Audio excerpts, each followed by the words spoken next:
देश में लोकसभा चुनाव की तारीखों को लेकर इंतजार खत्म हो चुका है और चुनाव का ऐलान हो गया है। मध्य प्रदेश में 29 सीटों के लिए 4 चरणों में चुनाव संपन्न होना है। प्रदेश में 19 अप्रैल को पहले चरण में 6 सीटों के लिए मतदान होगा, तो दूसरे चरण का मतदान 26 अप्रैल को होगा। वहीं तीसरे और चौथे चरण के लिए 7 मई और 13 मई को वोटिंग होगी। इस पर एक खास रिपोर्ट देखिए।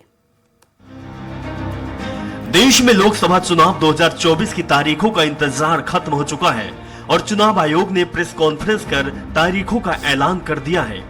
लोकसभा चुनाव में 7 चरणों में मतदान होगा, तो वहीं मध्य प्रदेश की 29 लोकसभा सीटों के लिए 4 चरणों में वोटिंग होगी। पहले चरण में 19 अप्रैल को 6 सीटों पर मतदान होगा, वहीं दूसरे चरण में 26 अप्रैल को 7 सीट पर वोटिंग होगी, जबकि तीसरे चरण में 7 मई को 8 सीटों और चौथे चरण में 13 मई को 8 सीटों पर मतदान होगा। पहले केस में 19 अप्रैल में चुनाव होना है। इस दिन 6 सीटों पर जबलपुर, सीधी, शहडोल, मंडला, बालाघाट और छिंदवाड़ा में वोटिंग होगी, जबकि दूसरे फेज में 7 संसदीय क्षेत्र टीकमगढ़, दमोह, खजुराहो, सतना, रीवा, होशंगाबाद, बैतूल में चुनाव होगा। वहीं 7 मई को तीसरे चरण में 8 सीटों पर मुरैना, भिंड, ग्वालियर, गुना, सागर, विदिशा, भोपाल और राजगढ़ में मतदान होगा। वहीं 13 मई को चौथे और आखिरी चरण में इंदौर, उज्जैन, देवास, मंदसौर, रतलाम, धार, खरगोन और खंडवा में वोटिंग होगी। वहीं प्रदेश में सभी चरणों में काउंटिंग 4 जून को होगी। इस बार पूर्व सीएम शिवराज सिंह चौहान विदिशा और केंद्रीय मंत्री ज्योतिरादित्य सिंधिया गुना से चुनावी मैदान में हैं। इन सीटों पर तीसरे चरण में 7 मई को वोटिंग होनी है। वहीं छिंदवाड़ा में पहले चरण में 19 अप्रैल को मतदान होगा, जहां से पूर्व सीएम कमलनाथ के बेटे नकुल नाथ चुनाव लड़ रहे हैं। वहीं चुनाव की तारीखों के साथ ही देश भर में आचार संहिता लागू हो चुकी है और सभी चरणों तक आचार संहिता लागू रहेगी। वहीं प्रदेश में सभी चरणों में काउंटिंग 4 जून को होगी और इस बार मध्य प्रदेश में 5,63,40,064 मतदाता अपने मताधिकार का इस्तेमाल करेंगे। Bureau report, Swaraj express, Bhopal. देश के सबसे बड़े चुनावी महाकुंभ के इंतजार की घड़ियां खत्म हो चुकी है। मुख्य चुनाव आयुक्त राजीव कुमार ने इलेक्शन की तारीखों का ऐलान कर दिया है। लोकसभा चुनाव 7 चरणों में होंगे, जबकि काउंटिंग 4 जून को होगी। देखिए खास रिपोर्ट।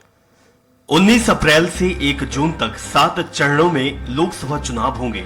पहला चरण 19 अप्रैल, दूसरा चरण 26 अप्रैल, तीसरा चरण 7 मई, चौथा चरण 13 मई, पांचवा चरण 20 मई, छठा चरण 25 मई और 7वां चरण 1 जून को होगा। वोटों की गिनती 4 जून को होगी।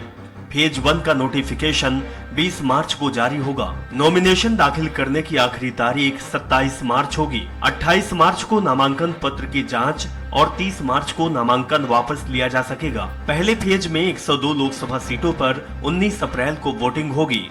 दूसरे फेज के चुनाव के लिए नोटिफिकेशन 28 मार्च को जारी किया जाएगा। 4 अप्रैल तक नामांकन दाखिल किया जा सकेगी। 5 अप्रैल को नामांकन पत्रों की जांच होगी और 8 अप्रैल तक नामांकन वापस लिया जा सकता है। 26 अप्रैल को दूसरे फेज में 89 लोकसभा सीटों पर वोटिंग होगी। तीसरे फेज का नोटिफिकेशन 12 अप्रैल को जारी होगा। 19 अप्रैल तक नामांकन पत्र दाखिल किए जा सकते हैं। 20 अप्रैल को नामांकन पत्रों की जांच और 22 अप्रैल तक नामांकन वापस लिए जा सकते हैं। तीसरे फेज में 7 मई को 94 लोकसभा सीटों पर वोटिंग होगी। चौथे फेज का नोटिफिकेशन 18 अप्रैल को जारी होगा। 25 अप्रैल तक नामांकन दाखिल किए जा सकते हैं। 26 अप्रैल को नामांकन पत्रों की जांच होगी और 29 अप्रैल तक नामांकन वापस लिया जा सकता है। चौथे फेज में 13 मई को 96 सीटों पर वोटिंग होगी। 5वें फेज का नोटिफिकेशन 26 अप्रैल को जारी होगा। 3 मई तक नामांकन दाखिल किया जा सकता है। 4 मई को नामांकन पत्र की जांच होगी। 6 मई तक नामांकन वापस लिया जा सकता है। 5वें चरण में 49 सीटों पर 20 मई को वोटिंग होगी। छठे फेज के लिए 29 अप्रैल को नोटिफिकेशन जारी होगा। 6 मई तक नामांकन दाखिल किया जा सकता है।